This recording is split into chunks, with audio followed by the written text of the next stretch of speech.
Just the first question is, what's your idea about the President Rouhani's speech in UN? You want to start? Well, I think anytime we hear somebody before the United Nations, talking about issues of peace, it's a good thing because this is what the United Nations was originally intended. I think the only thing that I wish for is that President Obama, like Prime Minister Cameron, would have taken the opportunity to meet with President Rouhani. Obviously, that could have happened. There was a phone call we know that was made last year, so why wasn't this phone call followed up with an actual meeting? And I think that was the only thing that I found to be disappointing about the U.S. Response to the visit and the speech. How do you think about the Iranian cooperation with the United States allies about IS and so Iraq and Syria? I actually believe it's a good thing that the U.S. is cooperating, even if it's at a low level, with Iran and even maybe with the government of Bashar Assad, that there's cooperation to fight against ISIS. Of course, none of this would have been necessary had the United States not originally engaged in the operation to overthrow Assad, which gave rise to the ISIS and the al-Nusra Front and the Khorasan Group and all these other radical groups would have never had a chance to germinate if the U.S. had not embarked on this very foolhardy interventionist policy that saw the overthrow of the government of Libya and now the destabilization of Syria. Sir, we had in past days in United States, Ferguson in Mississippi and human rights. How about the Negroes? How about the black rights in United States? How do you think about that? Is that a normal thing?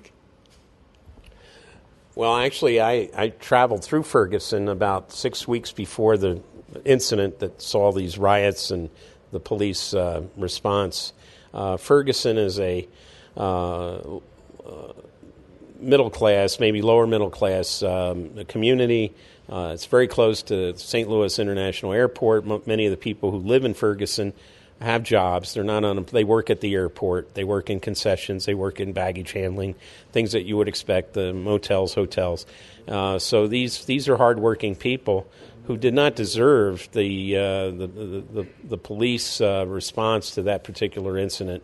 Certainly, this happens all over the United States. The United States prides itself on championing human rights around the world, but we don't have it in the United States, as we've seen in Ferguson, as we've seen with other police beatings of African Americans around the country. Not just African Americans, other people are stopped and beaten by police and tasered and thrown in prison for no reason.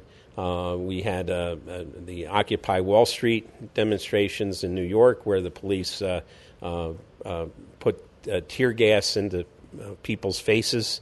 Also in California, this happened. So the U.S. needs to clean up its own backyard before it dictates to other countries about human rights. We issue an annual human rights report. It's issued by the State Department. And now we've seen other countries now issue human rights reports on the United States. And those reports are not glowing at all, especially what we see come out of China. And, a lot of countries have a bad record on human rights, but the U.S. can't hold itself above the rest of the world as some shining example of a country that does not routinely infringe on human rights, because we do, and it's a long history, especially with African Americans, with Hispanic Americans, especially the border issue with Mexico now, and the treatment of people, including children, coming across the border. It's a very sad note on U.S. human rights policy. Thank you, sir. Another question from you. Sir, how did you think about the next Senate positioning? Democrats are going to win or just conservative. don't understand. Senate, what? American Senate? But Yes. about what?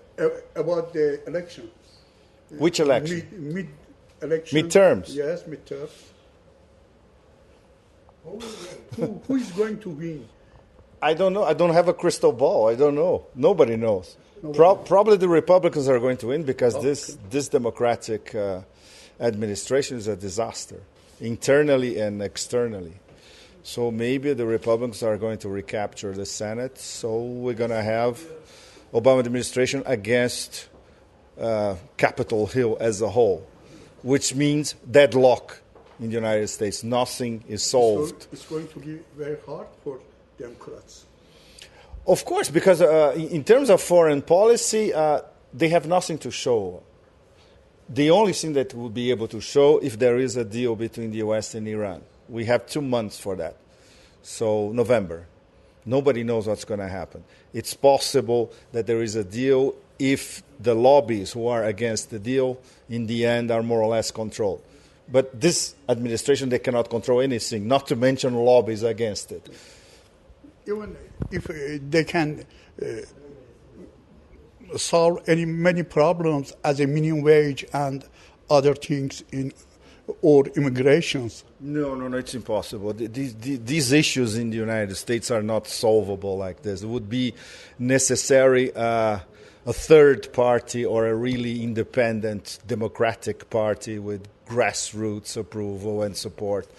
Otherwise, these things, when they go to Congress or to Senate, they absolutely die. There's no interest for the part of the elites who are in Washington to solve the problems that are affecting most Americans: unemployment, dislocation, corporations going outside of the U.S. and leaving people and whole regions and whole cities deserted, like what happened to Detroit, for instance. This is not solvable by American politicians. So, right now, the United States is going to spreading the army in all the whole world, expanding everything. No, it's more complicated than that. They don't need to have army all over the world. They have the commands: Central Command, Pacific Command, etc., African Command, AFRICOM, etc. But they don't need to send 10,000, 20,000, 50,000 soldiers. They send high technology and special forces. So they can run wars with small special forces units, with drones, with F-22s, high-tech militarized air force. And that's what they're doing against ISIS nowadays. They think that they can win a war with planes and bombing. Thank you. You're welcome. Thank you very much.